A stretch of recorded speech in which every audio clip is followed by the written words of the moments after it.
Good evening, everyone. We're so excited to have you here today. We are trialing our first Fireside Chat for our True Talk Cafe podcast. And with anything that you do, I think it's important to step back and take a look at what you're doing and see how well things are coming along. Where do we need to go? We felt today that it would be important for us to invite some guests to help us. Some of our fellow coaches and colleagues that have some outside experience that might be able to help us just make sure that we're on the right track, that we're providing you with some insight. We're going to run through our run of what we've done so far this I guess it's 2025. We started off first quarter with our first series of and God, I'm going to ask you to jump in here. Sorry, I am losing some of my data. Think, Try, Thrive was our first series for Q1. And that was followed by, probably Renee's going to have to fill me in on this one. It was like assess and adjust, acknowledge, assess, and adjust, which we're working on right now. So lots of great topics and lots of great insights that we'll be sharing today. And I know we do have a live audience, and probably more will continue to join as the conversation progresses. But super excited to be here, guys. This is our inaugural Fireside Chat. It's our fourth year. For those of you not familiar with True Talk Cafe, it is our fourth year. So we have been producing podcast episodes for 4 years. And to be honest with you, we were just kind of selfish in the beginning. It was really our space to disconnect from our day-to-day work. And we were just, working on bringing topics that were relevant, that matter to us, but we also heard that matter to others. So today, Jevon and McClain, you guys are adding all of your wisdom and insights to the show. And I know Lolly has a great introduction of you too, so that audience gets to know a little bit about you. And I'm sure she'll give you an opportunity to also share more about you. But we're super excited to have you here, and welcome. Yes, welcome. So grab your favorite drink and get comfy, because we're going to get settled, and we're excited to have just a very open and transparent discussion with everyone here today. So, Lolly, you want to introduce our special guest today? Absolutely. So I want you to know I've only known these two people probably maybe a month or two. They're fairly new, but the moment we got together, they felt like the right people to have on in my tribe, the right people that I could call on. And so I was really excited when I had a chance to meet McClain. I love her name anyway, so I told her I was going to remember her from the start. McClain Sampson, who is actually a professor at U of H, but also has her own coaching business, Hear Me Roar, and specializes in helping women get through different life situations, helping them develop and move forward. She has a tremendous background, and I'll ask her to share a little bit more about herself, if you would, McClain, just so I don't mess that up. Sure, yes. I always think that's the best way to have guests introduce themselves, is because I too worry I'll forget something, right? So thank you so much for having me. Lolly and I met at a University of Houston Women in Gender Studies event, and we did immediately bond because I think we're both very interested in growth and also in supporting other women to grow. And so I have been a professor since 2011. And since 2011, I also before that, in my dissertation phase, I was studying the relationship between maternal stress, like how much stress and anxiety a woman feels when she's pregnant and right after birth, and how that is affecting her overall well-being, and if it's leading to depression, what actually modifies that, what moderates that. And so in my professor life, I actually created an intervention that was a home visiting intervention for postpartum depression. And we did that with several different groups. We did it with Spanish-speaking women, urban women from Third Ward. And really what I started seeing through this research, and also an important contextual factor, is I was pregnant when I started my journey in maternal research, And now my oldest is 18 and my youngest is 16. So as I was doing all this research and building programs, I was also having my own experience and struggles in motherhood. And really the resounding thing that was helping women the most was normalizing the conversation about all the different mental health things you can go through when you're pregnant and postpartum, and also having support, lots of emotional support and other kinds of support. So eventually I just kind of got antsy and wanted to make more of a direct impact. And that's how I got drawn to coaching. And so as Lolly said, I help women navigate stressful life situations like childbirth, going back to work, having a special needs child, divorce, empty nest, all these things that we go through as primary caretakers. And I really help them navigate it without abandoning themselves, because for women, we're really socialized to form our identity and our worthiness around what we can do for others. So we often lose track of like our inner connectedness. And that's what my coaching focuses on. And I'm excited to be here. That is so awesome. You don't know how much I wish I had known what you did was available as I've had a chance to be an advocate for women and hear what they need. So thank you for sharing. Oh, My absolutely. other dear friend that's joined us on here, Jevon Wooden, actually reached out to me at the beginning of the year, and we immediately bonded. And Jevon is also a coach. He has a business called Bright Mind Consulting. And I think the key piece that I just loved about Jevon's efforts and work that he does is that he is a proud veteran.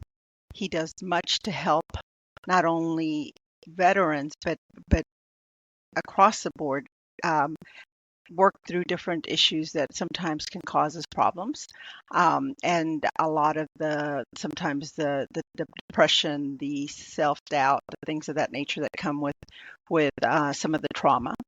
And the other interesting thing about Jevon, and we'll get a chance to talk more about it, is that he's just about to finish publishing his book. So more to come on that. But Jevon, would you like to share with the group a little bit about what you do? Sure. Thanks for having me, Lolly, Renee, and Dr. Decor and Anna. I really appreciate it. Happy to be here with my friend McClain. So yes, as you mentioned, Lolly, I have a company called Bright Mind Consulting Group, and it's really focused on leveraging emotional intelligence to improve performance personally and professionally, with the focus on leadership. So that could be a corporate leader, could be an entrepreneur, you could be a leader in your life. So I feel like the term leader, John Maxwell said it best, it's just influence. And we all influence in some way, shape, or form, whether you take action or you're sitting in inaction. So my whole goal is to live the mantra of Naya Rivera's quote, which said, "A butterfly can't see its own wings." So my plight in this time on this planet is to help people see their beauty and their power. And I do that through a multitude of ways, whether it's coaching, speaking, or workshop facilitation, whatever it is. I feel like my purpose on here is not for me, and it's really to just spread light in whatever way that is. I've sat in the darkness myself, whether that be in uncertainty, whether it be through mental health challenges, you name it. So now I just walk through life with a zest, and I look to spread that through this world. That is I just love that. wonderful. All right. Well, Go ahead, Carla, please. thank you. Thank you so much. Both guests, of course, bring powerful lived experience and wisdom to our conversation. So we're excited to just kick off this conversation. So let's get the Fireside Chat officially started. So welcome to this special edition of the True Talk Café. Tonight's theme is all about adjusting on how we pivot and move forward with purpose. So let's get started. And just a quick reminder that this is being recorded. So we want to make sure that our audience members know that we want to keep it very nice. If you have questions at the end, we will definitely address those questions. But thank you so much for being here to anyone that is here today.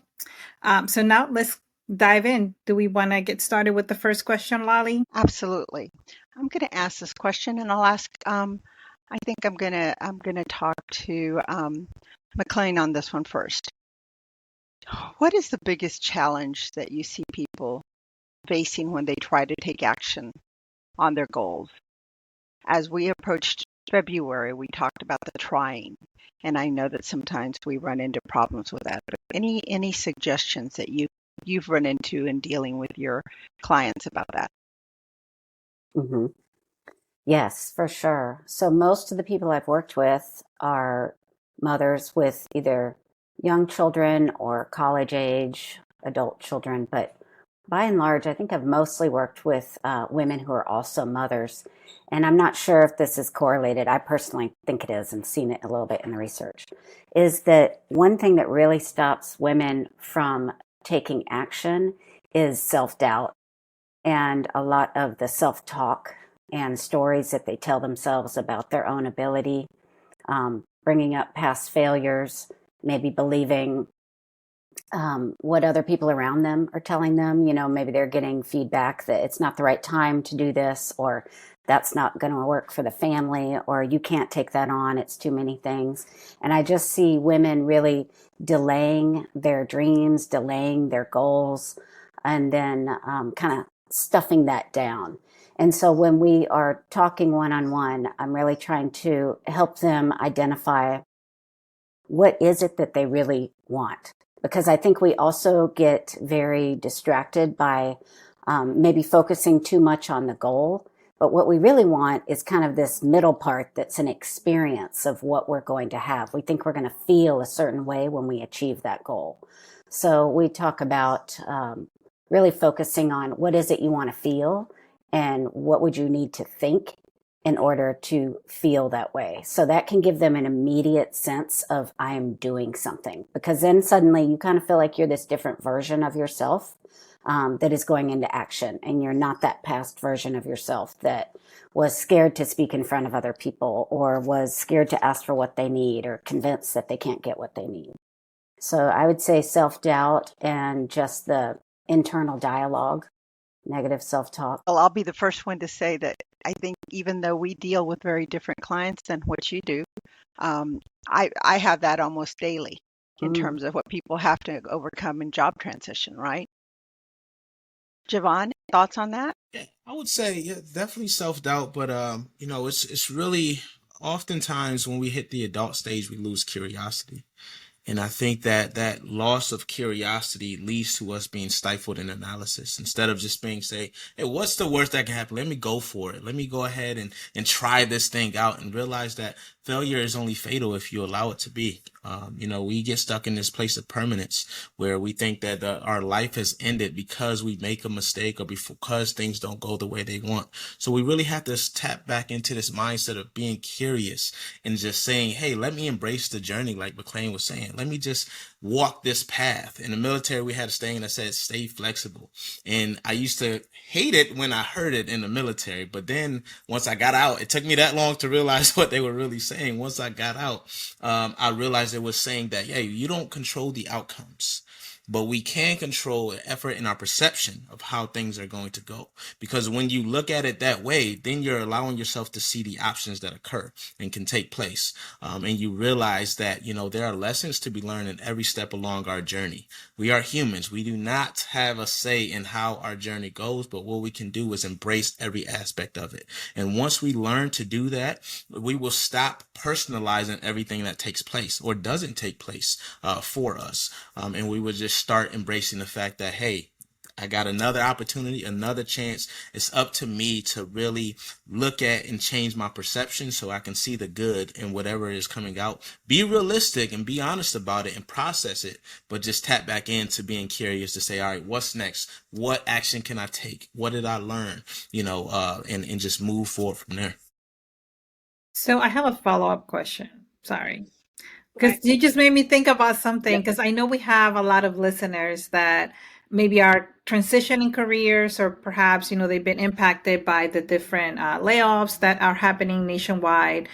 What advice would you, either of you, give them as they maybe are presented with opportunities that are a little bit out of their comfort zone, that they're thinking either is downgrade of what they used to do, or maybe even something that is higher? Because I've noticed that also job titles vary a lot through industry. So maybe let's start with you, Jevon, and any feedback that you can give them. Yeah, for me, I look at this. I went through a layoff myself, years ago, and that was a time where, at first it feels that uncertainty gets us all. But what we need to do is stop and pause, and slow things down a bit. That's a time for us to assess, right? Assess what are our values. And what positions may align with that? Do we want this to be a pivot point, a reinvention point that we can just make ourselves something different? Maybe we weren't completely fulfilled with what we were doing prior, and we've been saying, "Oh, I want to do this something different." This may be the time for that. You can also do a skills assessment. A lot of us are like, "Well, I've been in this space for so long. What else can I do?" And really, you've been in that space, but you also have so many varied experiences through life, through academia, through career, that you can go ahead and transfer those skills to something else. So again, we want to tap into that curiosity. And first, it starts with learning yourself, and then you can kind of convey that outwardly to say, what's my next position that I want? McClain, anything you want to add, perhaps? Yeah, it reminded me that I went through a layoff, but it was, 20 years ago or something. And I really internalized it. Like I really made it mean that I didn't internalize it at the time of the layoff, but then when I couldn't get a job right away. And I've seen a lot of people do that. And what I mean by internalizing is just like taking it personally, like Jevon said, and also really feeling limited and scared to put yourself back out there. And really what you need at that time is a lot of boldness and a lot of fire. And so I think that pausing and going within, really instead of paying attention to all the distractions and the notifications and the LinkedIn, the da da da da, like take some time to go inward and really get clear on your values. Like he was saying, I think if you choose something that is aligned with your values, even if it is in a different field and even if it is less pay, you'll still be happier than if you would have just gone with whatever you think you can get. I think one thing that's really tough for people who are laid off is that we know with decision making, it's that if we make a decision when we're really stressed and or desperate, we often end up regretting those decisions because we're not really making it with our full self, right? Like they're misaligned with our values. We go into a toxic work setting and then we're like, oh my gosh, how am I going to get out of that? But I can't get out of it because I need the job. So I think that it's very worth your time to invest in some honest self-reflection. And where can you stretch? Where can you go? One thing that I did when trying to, I'm still a professor, but when trying to go into entrepreneurship is I have a lot of fear around being an entrepreneur. And I had to really examine that and figure out, oh, that's because of these other examples I had seen. So just get really honest with who you are, what you need, what lights you up, and try to keep it simple and keep your reserves up. Don't waste a lot of time in the self-pity cycle because it just wears you down. Easier said than done. Also think, I'm sorry, what's that? I just said that's I easier would said than done. I know, but it can be done. right, it is. It is. Yeah, I was just gonna say one more point to that is, oftentimes in these positions that we're in, whether it be layoff or whatever, sometimes we get a sense of embarrassment that stifles us Hmm. from really reaching out to our network. So this is also a time to start connecting with people. I did a session with some students who were, at a college, and a lot of them this was their second career, so to speak. And they were like, man, I'm trying to find a job, but I just can't find it. I said, did you reach out to your network? Have you went it through your phone and said, hey, let me ask this person. I haven't spoken to him in a while. Let me just reach out. And most of them say no. And I think we just need to get past that. Again, we have a network for a reason. We have people in our lives for a reason. This journey is not meant to be taken alone. We are social beings, and we need to tap into that social aspect of our lives. So just reach out to people. Let them know what you're going through. You don't have to say, hey, get me a job right away, but you can say, hey, let's catch up and have a conversation, see what's going on in their lives. You may be able to provide value for them, and then next thing you know, they're providing value for you. Strategic approach, right? It's about tapping into who you already know. I want to go back to something you shared, Jevon, and I also want to go back to something you shared way back, McClain. So I'll be going back. Yeah. But Jevon, when you were talking about tapping into your inner childhood strengths almost. I use that a lot when we were more curious. We were also less afraid of the risk, Mm-hmm. right? And I always use my grandson, who's not two yet, as an example on negotiation skills. I tell that little boy no, and he's like, peace, and he does this little hand gesture, and I can tell him no, and it's like, he tries to convince me, and I'm like, we've been negotiating since birth, Absolutely. So tap into that. And then there's another time when we use our childhood strengths, when it's the curiosity or the networking. Today I was working with somebody that she struggles with networking. And I was talking about how I see my grandson, and I'm like, they're so bold when they go to the playground and think anybody wants to talk to them, just want to strike a conversation. He doesn't speak yet, but he thinks he can strike a conversation with the 10-year-old. And I'm like, where's that? Where's that curiosity and ability to just go without fear of anything? So I love that you shared that. And I'm going to ask a question, but after I go back to McClain over here. McClain, when you were talking about, first of all, I was a mom of 3 under 3. I was going to college full time, working full time. So where were you then? Right. Um, but no, it's amazing work that you do. But you both said something. So I'm going to go back because I know the original question was about when we face challenges, right? And that's during the action stage. We're going to face some challenges. But you both mentioned something about pausing and reflecting, which I think it's a great segue to go into, which was our March topic. How do we make sure that we not only acknowledge those obstacles, but we take the time to assess and review them to properly move through them? And it sounds like both of y'all do that a lot in your work. So share with us some of that strategy and those techniques. And either one of y'all can go first. Plain, I'll let you go. Okay.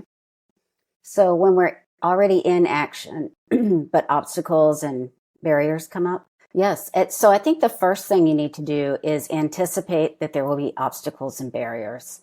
There's wow, I'm forgetting what it's called, but the model of change, right? And we often learn that first you're in pre-contemplation, then you're in contemplation, then you're in action, then you're in, but actually instead of it being linear, we kind of ping around. We go back and forth, all around, upside down. And that is very normal. So again, going back to normalizing is to really have this idea that I'm about to do something or I am doing something that is new for me, and I'll probably feel scared. There's times when I'm going to be embarrassed. I'm going to get rejected. This may happen, that may happen. When we work on problem solving and in one of the interventions I do, I really have people list out like what's a potential solution, what could potentially go wrong, and how you will deal with what goes wrong. So that's a great strategy for the planners around us, right? But I also think that emotional resilience is very important, and again, something to invest in with yourself. So that means like how can you handle when change happens, and how can you get back up and keep going when you have a setback? And it's really an ability to sit with emotional discomfort no matter how uncomfortable it gets. And I think that we don't anticipate that when we're trying to make a change, because one way we're motivated is by thinking of all the great things that are going to happen, right? Like I always use weight loss as an example because it's such a great universal example, is that people get very motivated to lose weight by fixating on how they're going to look and feel when they've lost the 40 pounds. But losing that 40 pounds takes a lot of grit, determination, consistency, and then come all the holidays, right? And then the breakups and all these things that happen.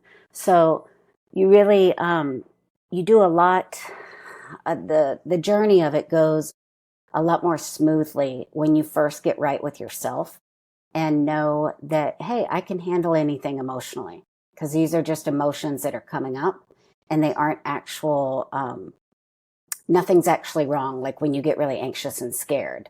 And then as far as the actual barriers, right, like the job fell through or the relationship didn't work out, you still have to be anchored to yourself, is what I say.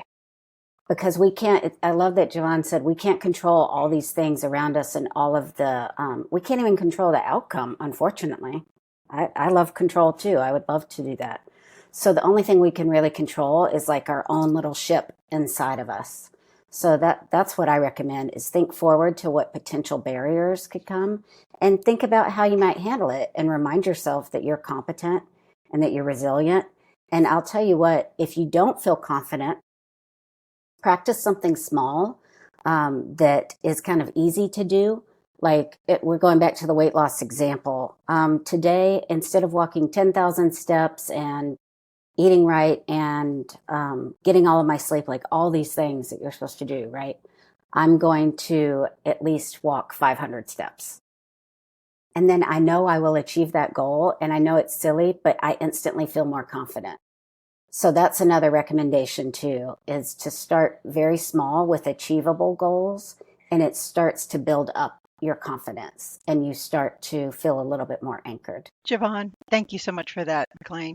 I'm going to ask you to think about this situation or this question with regards to your plan and how did you overcome some barriers as you shared about your recent experience with getting your book published. Yeah, absolutely. I mean, when I think of problems, I say I solution instead of problem solving. I'm solutioning, and the reason why I changed that is I believe that mindset is everything. So the way we frame what we're seeing and going through is very important. And what I would like to let people know is like your emotions process what happened before you do. So that's one. That's why it's so important to slow down. So I use a framework. I call it the clear framework. So first thing I'm going to do is I'm going to clarify and define the problem. I'm going to look to remove those emotions as much as possible. I know it's hard sometimes, but that's how you got to take your time with it. Ask yourself, what exactly is the problem, the obstacle, the barrier, and what are the facts? Not what I'm feeling yet. What are the facts that I can write down for certain that I need to address? The next thing, the L, is the label. To label your emotions. So you want to identify like how the situation is making you feel, and then ask yourself, why am I feeling this way? Am I just personalizing it? Is it going to impact something that is near and dear to me? Or is it a threat in some capacity? And just keep going down, asking yourself till you can clearly label it. Because you might think it's you being angry or something like that, but you might just be fearful because there's uncertainty there. So we want to make sure we're labeling those emotions clearly. The next piece is to evaluate. So you want to reality check that situation. You want to look at it and say, what information from past experiences can I lean on? Or who can I talk to that may have some insight on what's going on here? Remember, we do not have to do these things in a vacuum. This is not just because it's going through us doesn't mean we can't lean and call a friend, okay? Phone a friend sometimes. So we have to make sure we understand that and look at the situation objectively. And that's why it's important to have other people that you can kind of rely on sometimes, because oftentimes when those emotions hit, it's hard to take yourself out of there and go from subjective to objective. And then after that, you want to analyze it. And when you analyze, you're listing all the possible solutions, right? They may not be the one you go with, but you're just going to write them down unfiltered. Just to kind of brainstorm really quickly, like what are the 3 viable solutions I can come up with right now? And then you can write down like what are the trade-offs, and the key is you can do this in your mind, right? You don't have to write it, or you can if you need to do it quickly. And then the R is really just responding, decide and act. Again, we don't control the outcomes, but if we take the best next action, we can live with that. We've already processed the consequences. We've already processed what may happen in that analyze phase. So now we just have to go with what solution fits best based on our available resources, the information we just processed, and what next first step we can implement right then and there as needed. And that's what I do with every situation I go through. I'm really processing it all. And a lot of people say like, you're so calm even when things are going wild. I'm like, that's because I'm slowing down. While you're speeding up, I'm slowing down, because a cooler heads prevail in every situation that I've ever been in. And this is how I make sure I stay cool. I love that, Jevon, because I think fast. I do. I think fast, talk fast, walk fast, everything. Me too, Renee. I just do. I'm a New Yorker. What do you want? Yeah. But I mean, just hearing you go through that framework and you say you slow down when you're trying to solution, right? Which I love instead of problem solve, because I'm going to take that from you. Okay. Okay. I wrote it down. All right. I wrote it down. So I just want to reiterate this and you tell me if I got it right, because I'm going to use this framework. You said to Please clarify do. your Please, problem. I have an article on it too on LinkedIn if you want to Okay. look at that. Yes. So for our audience, you said you clarify your problem, right? Write down what the facts are, label your emotions, evaluate your situation, analyze it, and then respond, meaning decide and act. Yes. Have it in a nutshell. Okay. We will share your paper on this too, the article. Thank you. Okay. Thank you. Thank you for that framework. I'm going to use I it. do want to share that one of our audience member, when you were sharing McClain, she said, yes, love it, micro habits. So they're taking notes on the audience as well, and I'm sure to follow in the recording that we share. So thank you. Also, Clear, love the framework too. Please share the article. So we will be sharing your article and we'll include it in our podcast notes for the Fireside Chat. So just want to let you guys know, you have an audience, they're listening, they're sharing. So thank you for all the insights we're getting today. Lolly, you want to take us to the next question? Absolutely. I'm going to go back to one of the things that we all hear very much, and we talked a little bit about this, but what strategies do you use when you're talking to your clients or yourself and you're not sure how do I move forward? What motivation can I habits what are the things that can keep me on track? So be it the weight loss, be it your having to get back up after a fall, whatever it is. What are your suggestions around that? Go first. Sure. I'll go. Well, first, I want to know clearly where I'm a framework guy, by the way. So I have the 5 whys. I want to know clearly what is their yardstick, right? So where are they looking to go? What is the goal? What is the clear vision and purpose behind that goal? So why does it matter? Why is it important for you? And I'm going to ask you that, not to get all up in your business per se, but because I need you to know your business, and not from a surface level standpoint, because when adversity hits, you need something that means more than just that first why. So that's the first thing I'm going to do. I'm going to have them go through that exercise. The other thing I'm going to have them do is I'm not, we all say, what are we willing to give? I'm going to ask, what are they willing to give up? Right? Because oftentimes what's holding us back is a negative anchor. So we need to be able to let go of certain habits. We need to be able to let go of certain vices. We need to be able to let go of certain people, whatever it is. I need them to identify those things and be honest about it.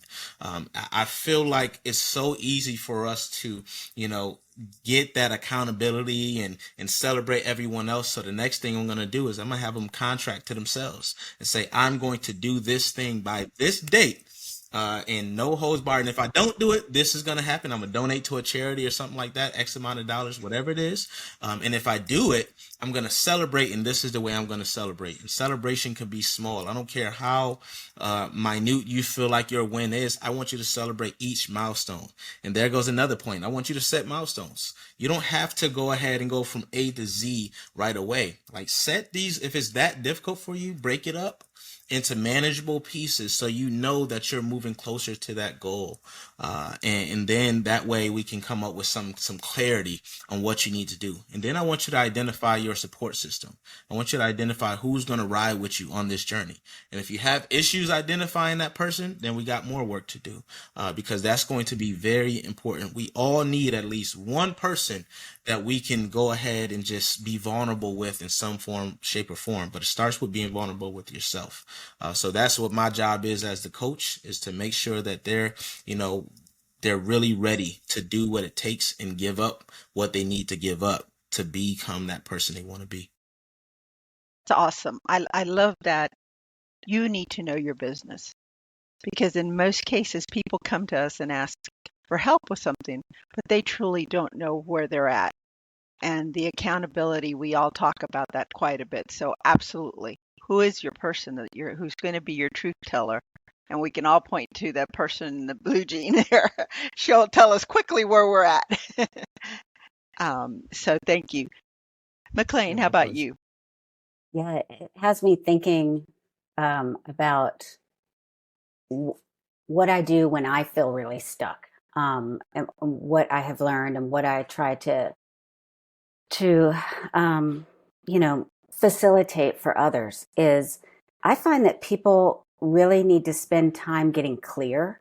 And it's great that Jevon gave that framework, because oftentimes we think the problem is over here, but the problem, we don't even have the right problem identification. That's not the problem. The real problem is you're not getting your needs met. The real problem is your values are misaligned. The real problem is you feel like you're dying inside or something, right? Like, I feel like that we really need to spend that time getting clear. And I know that when I was really paralyzed in indecision, in lots of things, but kind of the most popular thing I share with coaching clients is going through process with my teenage son, and I shared that with you at the lunch as well, Lolly.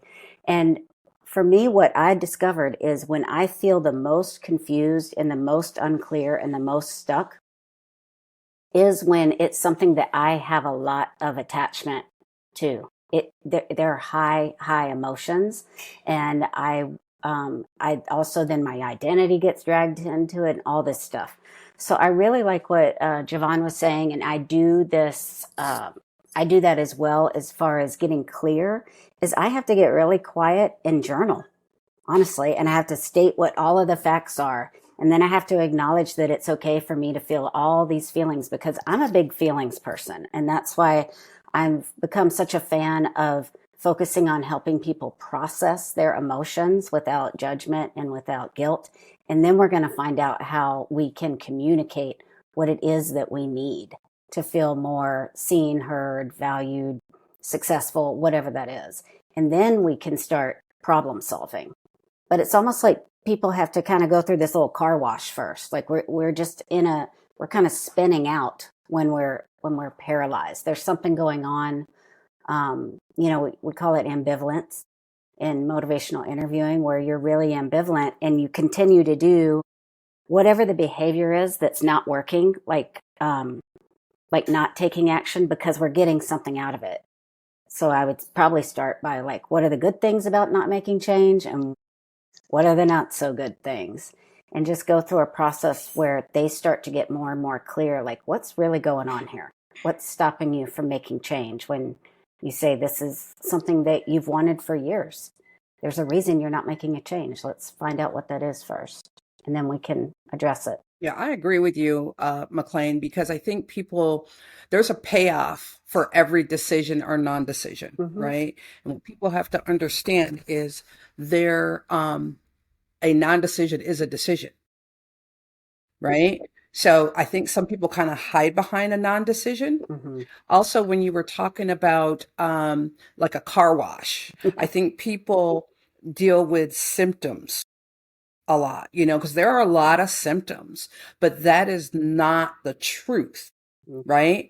You got to get right down to the root cause, and it takes a lot of excavation sometimes, and it takes a lot of hard work in order to be vulnerable, and it takes courage to be vulnerable. And some people feel that the root cause is so hurtful that they're so afraid to go there.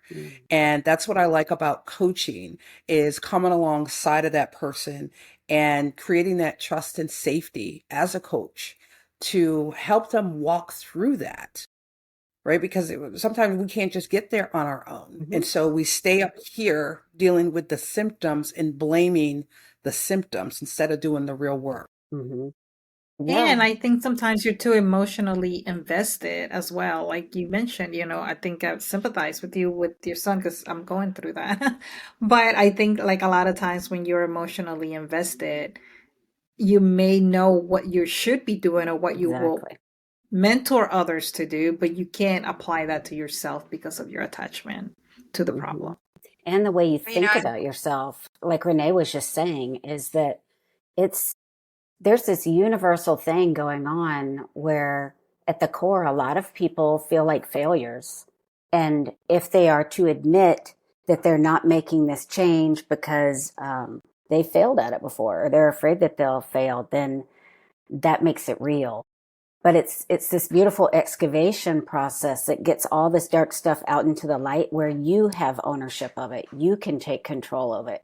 You don't have to be vulnerable with everybody and tell everybody your story. You need to be honest with yourself first. we do have a question in the audience here, so I'm going to pose that. But I want to go back to what you both mentioned when you said sometimes when you're emotionally attached or what have you. So I was on a plane home last week, and a young man started having a seizure on the plane. And all I hear is both people next to him screaming, "Help, help, help, help." And as the thing a nurse from the back jumped in and helped. Turns out the two people sitting with him were also nurses and a nurse practitioner, but they panicked. One was the girlfriend, and she panicked. She couldn't react in the same manner. She was emotionally attached. So that's just a very simple way of saying how much cloudiness being attached can bring to that. Which goes right into this great question. And I think this one's for you, McClain, because it goes to what you were talking about. But it is, how do you realize when you reach the root cause versus you're still dealing with the symptoms? That's a really good question. For me, it's like a knowingness. It's like you can feel in your body, oh yeah, this is the truth. If that makes sense. It's really truly something that I'll give a great example. This is I don't know why this example just popped into my head. I used to be really miserable, like before I went to graduate school. I was in mental health and I was helping people, and I was like, I want to help people. I don't understand why I always feel so dissatisfied. And we would watch the show ER. That's how old this example is. We would watch the show ER, and every time they would be in that scene where they're like working on the surgery and everybody's being really passionate and they're saving people, I would start to cry. And I was like, I don't understand what's going on. And I heard this thought in my head say, you're jealous that they have purpose in their work. And that was it. I was like, it was this, and I just got chills when I said it again. So it's something that is greater than you, that is this wisdom that you know, but that our everyday lives makes very hard to acknowledge. Because for me to acknowledge that meant, oh man, I have to make a lot of changes in my life and a lot of financial debt, things I don't want to do. So I think, and I'd be glad to clarify more if that doesn't answer her question, but that's the first thing I would notice. And also, if you're fixing things, you're trying solutions, but you still feel it's a sense of dissatisfaction. Almost like this doesn't fit, this isn't right. Something is still not right. She says it's like an aha moment. Jevon, do you want to add anything to that? Yeah, I would say that also goes back to like values, right? So typically that root is going to align with your values. And that's one of the ways I know. That's why that's one of the first exercises I have my clients do, because oftentimes we forget what our values are. And if you're out of alignment with those values, you can't really describe why you're unhappy or why you're feeling lethargic and all these things. But it's because that energy just ain't right. It's not in alignment with you as a person. So that's one. The second component is when I have people do that 5 why exercise, it's usually around the 3rd through the 5th why that they really get deeper. It goes past the material and it goes into your like metaphysical, almost like you're like, wow, I can't really describe this thing, but I just got this feeling about what I just said that really is like, yes, like that aha. And then the third thing is once you get to that point, you start moving towards getting that thing. It's like you get reinvigorated and you find this renewed energy and zest that you just want to go forward towards whatever it is, and figure out how you can make it happen, or how you can get into that space where that becomes your norm. So that's how I would say when you've identified that root cause. Yeah. Yeah, and just to add to that, There's, you talked about the metaphysical, right? When we make certain decisions, some people say, I feel a sense of peace, right? For me, I know when I'm moving in the right direction, I'm peaceful and I hold everything in my stomach. So when I'm stressed out, I literally, had an ulcer. Okay, I know. But I hold it right there. So when I'm really, really tight, I'm like, okay, I'm stressed. I'm feeling it in my body. So I will ask when I'm coaching people, and we're talking about different stressors or things of that nature, I'll ask them, where do they feel it in their body? Right. And they could say in their head, in their hands, in their back, well, why is that? When did you start feeling that? And sometimes when you take that approach, right, a physical approach, sometimes they resonate with that more to be able to release that energy. And I just thought, learning how to do that, I thought that was really, really cathartic for me because I know I do it for myself, but for other people, because if they can't really articulate what it is, right? But I still like the 5 whys. If they can't really articulate it, that's just another approach, to Absolutely. align, get them realigned. Yeah, a lot of people somatize. I'm sorry. I was just saying, I love all of this because I can relate to all of the three things, all three of you sharing that gut, that shoulder. hmm It's pretty amazing when you think about how much happiness you can find when you are in that right place. Yet, what we tend to focus on is when we're not in the right place and when we're in the stress mode. I know I personally have in the past year or so, as I've been working with these folks, and not just in our podcast, but in real work, I have found a different level of peace. And it's something that to some degree I almost feel uncomfortable in it because I'm not used to that. We're used to always pushing for more and more and more. Yet the reality is you found the purpose, you found that value. It's aligned with what you want. And so it's really wonderful to be able to hear you all talk about that and to think back that again we have to get it's that feeling of uncomfortable, right? We tend to think, oh, we should be comfortable with things, but it's when you're not comfortable that you kind of tend to start to think about, I am growing, I'm doing the right thing, I'm taking steps in the right way. Gotta have balance with both, right? Yeah. You need moments of peace, but moments of growth. So, and that actually, Lolly, if you think about it, it's right into the final topic of Mm. April, which is acknowledge, identifying gaps and areas of improvement. And McClain and Jevon, I'm going to tell you what our topic was, and it was breaking the illusion of busy. Acknowledging the confidence gap, unpacking your money mindset, the power of self-reflection. So we covered all four of I those love it. topics, and as you know, when we acknowledge, we start, like Renee said, uncovering where those pain points are coming from. And that gives us an area to identify where can we improve? How can we make it better?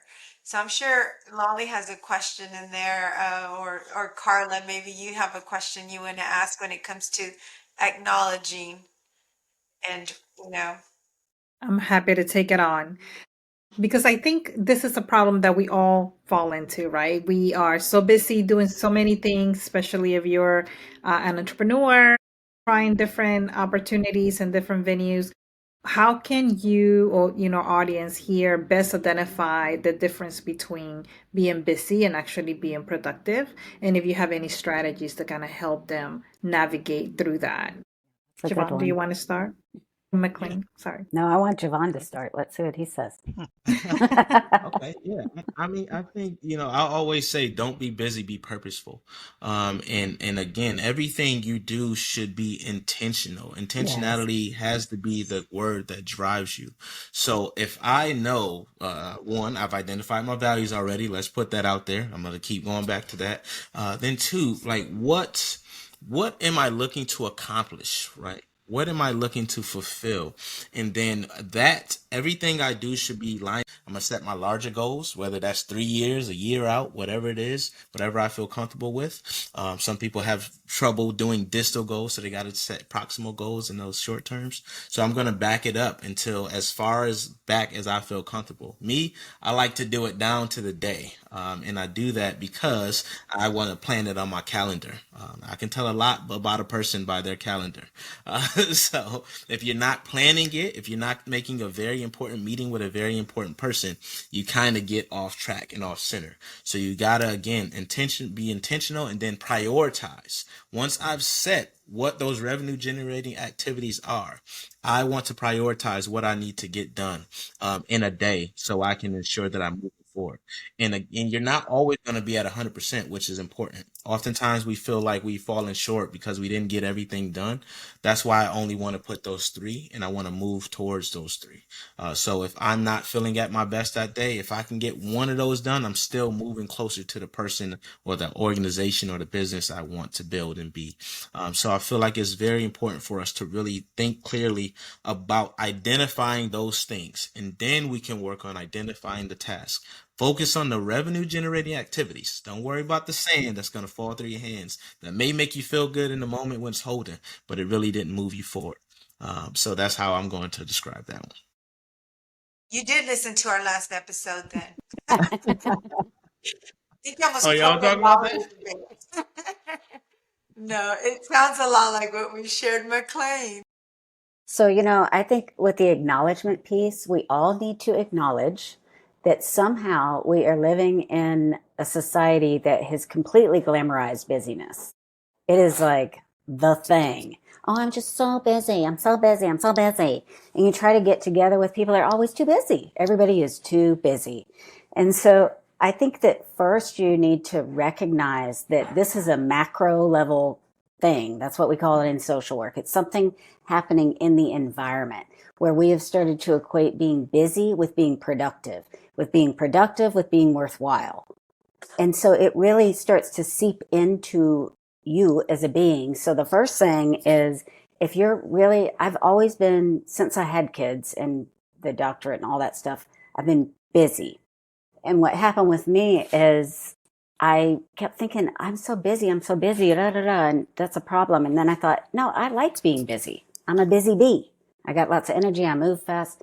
The problem was I was busy doing a lot of things that weren't leading up to where I wanted to be and the goals I wanted to achieve. I was doing all the things that a professor is supposed to do, which is an endless list, It's like, you get this published, great, go get that grant. You got that grant?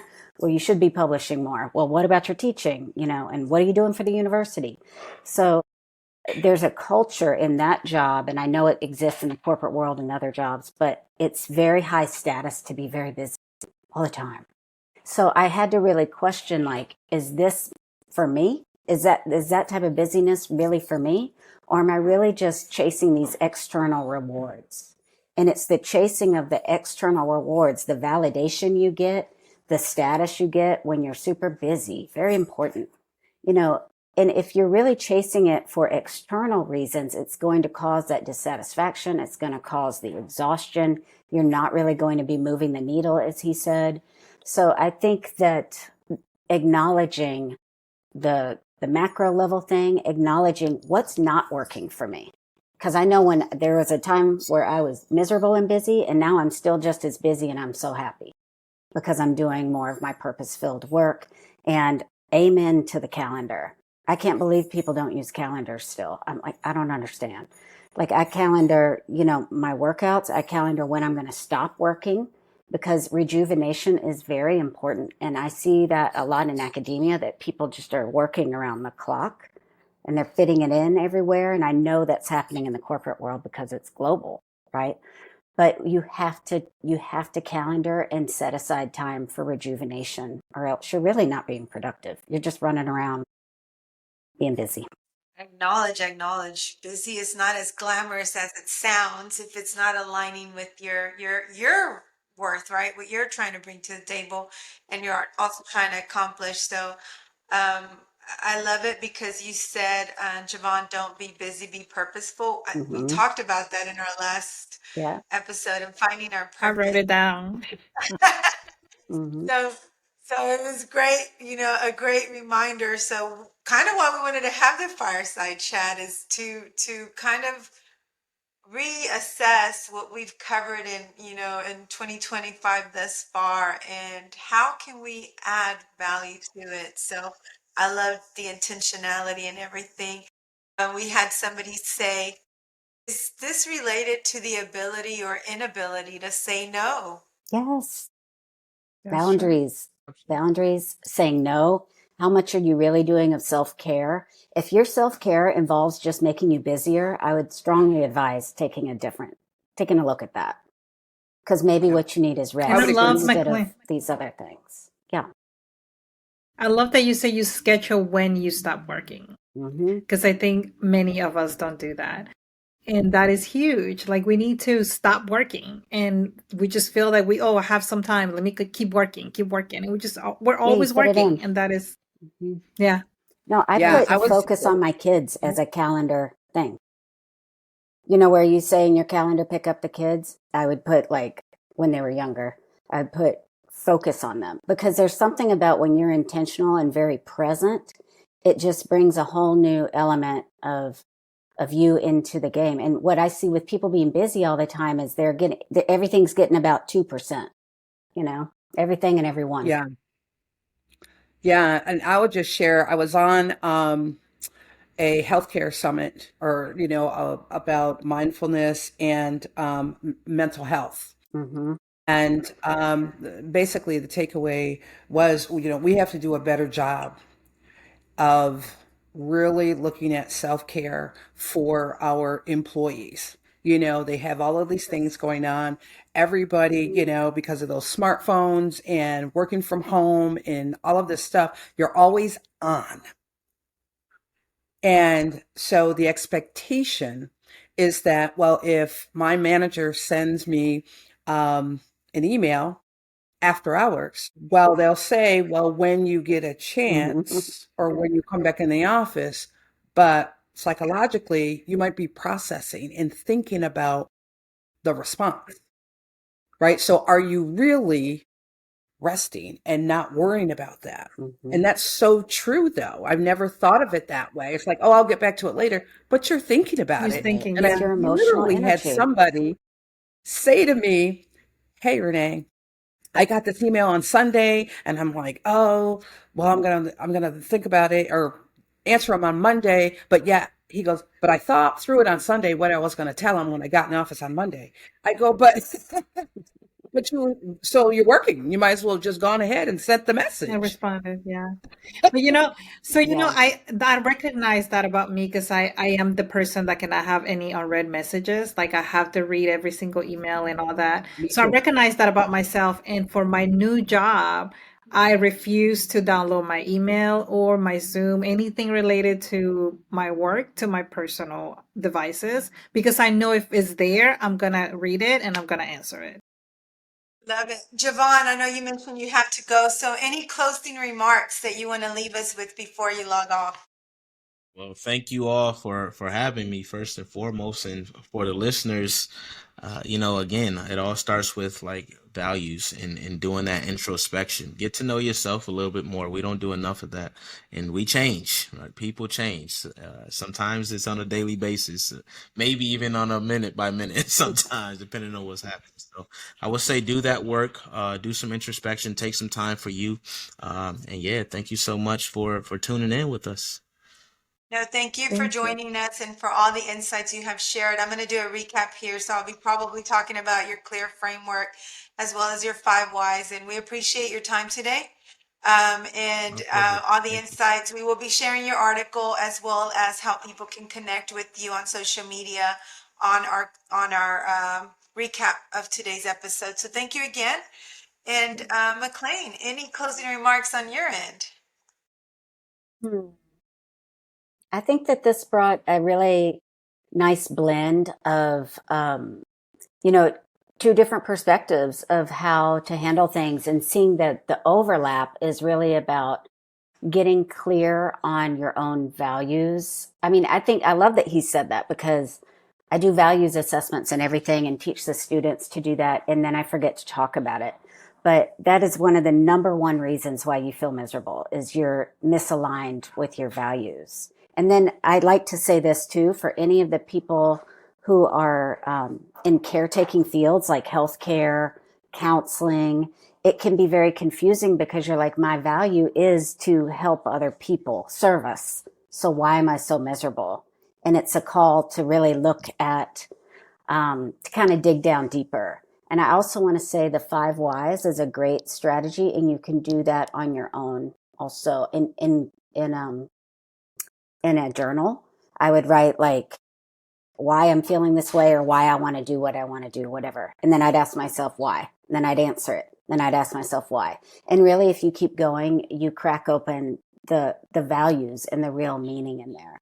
So I think that this has just been great. And I think it's a wonderful space to keep cultivating intentionality and staying connected to yourself, because we may work for these companies, but we also are building our own home within us. This is the most important corporation, is what's going on in our mind, body, and spirit. And how are we taking care of that? Thank you. Thank you so much. I Thank think you. that all of your insights were also great. I'm going to do a quick recap for what was shared today, and then we can go around and our potties can share some of their insights. But when we talked about challenges, you all shared challenges are inevitable. Plan for them. Tap into your curiosity strengths and lean on your network to overcome them. And then also consider the CLEAR framework. Clarify, label emotions, evaluate situations, analyze, and respond by taking action. Also, when it comes to moving forward and beyond those challenges, what are you willing to give up?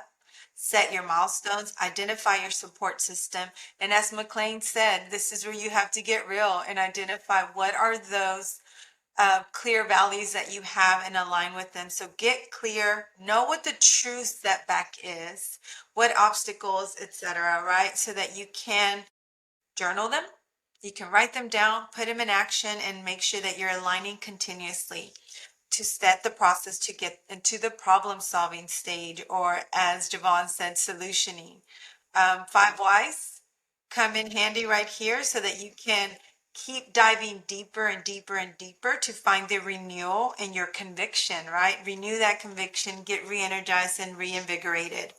And finally, don't be busy, be purposeful. Acknowledging that busy is glamorized, over glamorized, and that it is sometimes in a culture that just you fall into it, right? So assess how it aligns with yourself, acknowledge it, and move forward by being intentional and prioritizing. So that's the recap, what you guys shared today, and we really, really, truly appreciate that. This year, my word was selfish, and it wasn't, and then everybody's like, well, Anna, you're always selfish. I am, but this year it's different. It's selfish with intentionality. So I truly, truly believe even the way we reframed, the way we're delivering our podcast was very intentional and aligned in the selfishness. So I thank you guys for all that you shared. And then, Potties, take it away. What are your insights? Well, my takeaway would be to really take care of yourself. I mean, because we really kind of just go with the flow, and we get caught up, in that spin cycle. And then we're like, we can't get off, or if we're trying to get off, then that your stress level goes through the roof.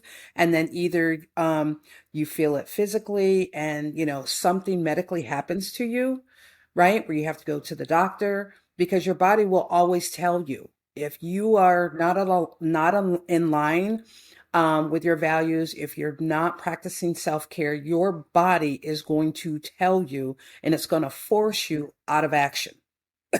And you're going to have to go lay down. Right? Yes. You're going to have to go lay down. Yes. And that's true. That's true.